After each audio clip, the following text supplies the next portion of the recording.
Hi, I'm Steve Thompson, president of Emery Thompson Machine. I'm Christy Brown, vice president of sales and marketing. And welcome to Questions Answered.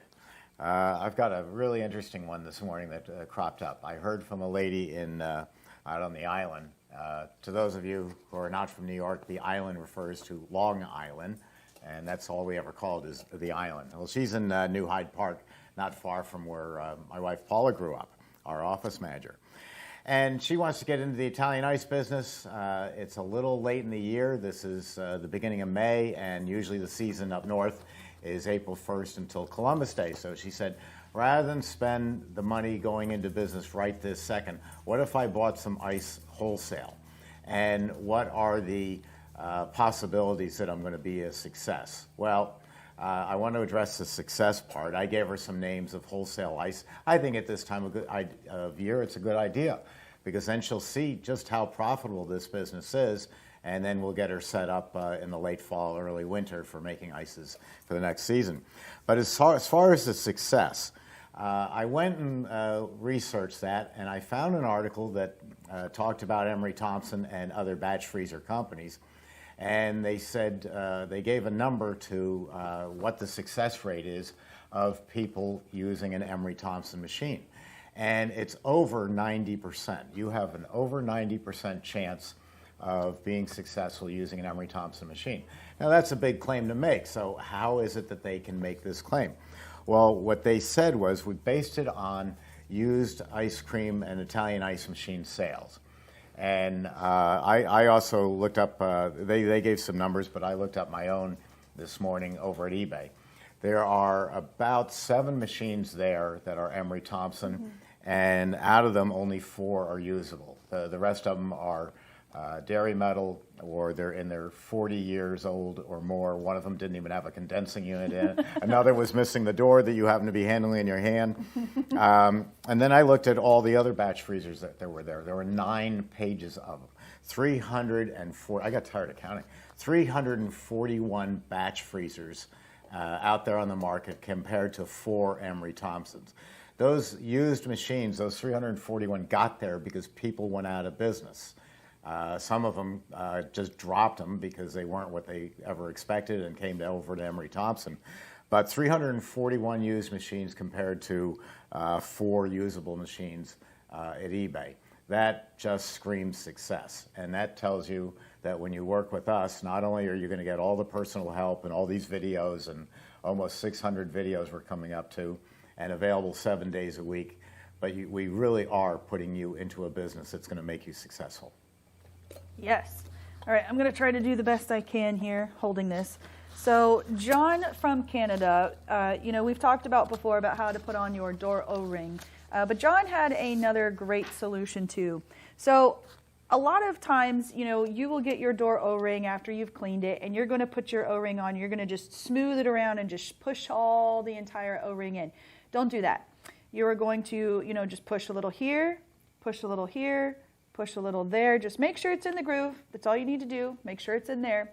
Then you're going to put your door on. Make sure your door is nice and flat, flush against the machine itself. Then the next trick is you're going to take your doorknobs. Now your CB350 has 4 doorknobs, and they go 2 and 2. You don't want to tighten the 2 here and the 2 here. You want to tighten like you would on a car with your lug nuts. You're going to tighten these 2, then these 2, and then these 2, and these 2, and just keep repeating that process until they're all hand tight. You don't have to have, Mr. Muscles come in and push it as tight as it can. Just, regular old me is fine. Hand tight is good enough. It'll create that nice, perfect door seal. Instead of you pushing in that gasket, let the door and the doorknobs do the work for you. And no more leaking.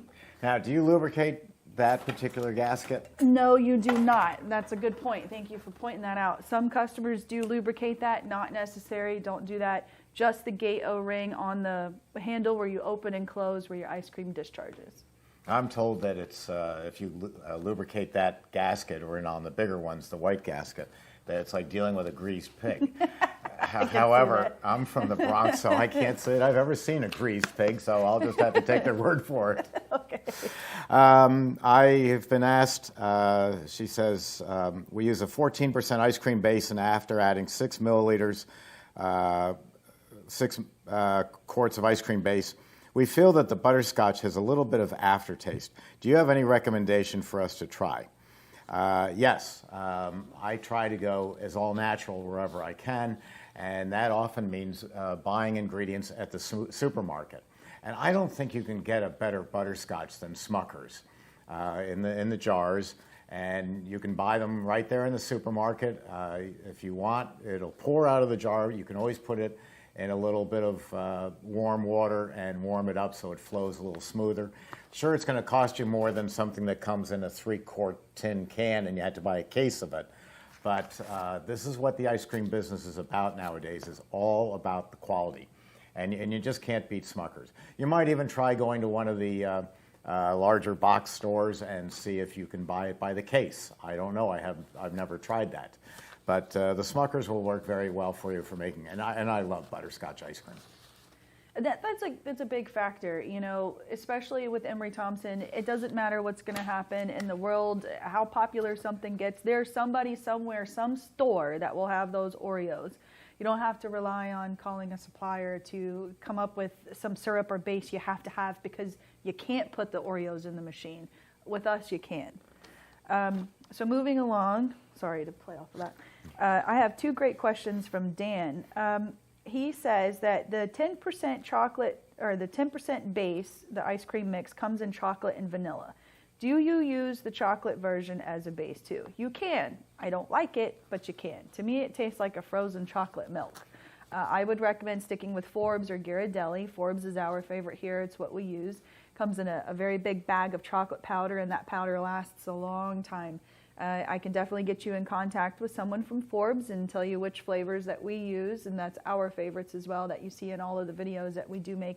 Anything that has to do with chocolate or chocolate powders, it's always a Forbes. I'm not saying anything against those that do use a chocolate base, but it's just not my preference. So definitely reach out and I can get you in touch with Forbes. Before I do my last question, going back to my first question about the success of the business, the lady from Long Island made a statement which I just thought was spectacular. She's been on Shark Tank twice and gotten contracts. So she's been around and really knows her stuff. She said, I want to go into a business that Amazon can't.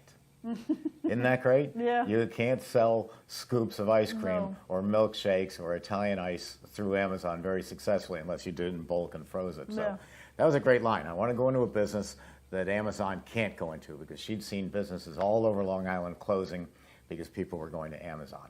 Bed Bath & Beyond. Yeah. I mean, there's a tragic mistake. Little boutiques. My last question, though, is do you have a suggestion on a cooler to use to bring pints of ice cream to sell at farmers market? I love selling pints at farmers markets because people know that you're there. You have them frozen down to, say, 5 or 10 below. And on their way out, they'll stop off and buy a pint of mint chip. And of course, you're with someone else. Maybe they're going to buy coconut.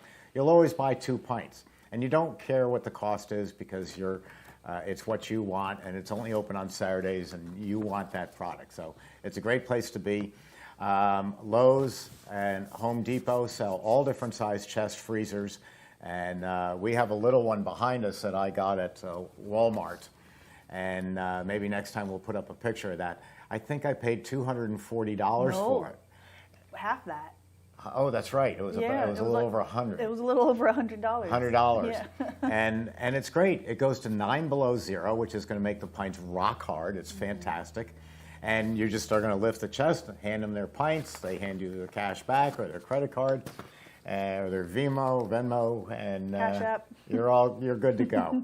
It's a great idea. So Lowe's and Home Depot for the bigger ones, and for a real small one, try Walmart. Very good. So another one from Dan. He asked, is it okay to use soft serve ice cream mix in a batch freezer? Yes and no. So yes, you can, as long as it's 10%. So let's touch base on that just a little bit. Legally, by law, the FDA says it has to contain at least 10% butterfat to be called hard or to be called ice cream. That's why soft serve is called soft serve, because typically it's anywhere from 3 to 6% butterfat. As long as that soft serve is over 10%, yes, you can use it and you can call it ice cream. Does it taste any different? Not really, but Steve had mentioned that there is an additive in it to keep it upright on a cone. Do you, the ice cream maker, going to know? Maybe. Will your consumers? No, they wouldn't. So if that's what's available for you and that's all you can get, as long as it's over 10%, you'll be okay. That's it. I think That's we're done. it. We're done. We're done. We'll see you next week. Thanks for tuning in. Goodbye. Bye.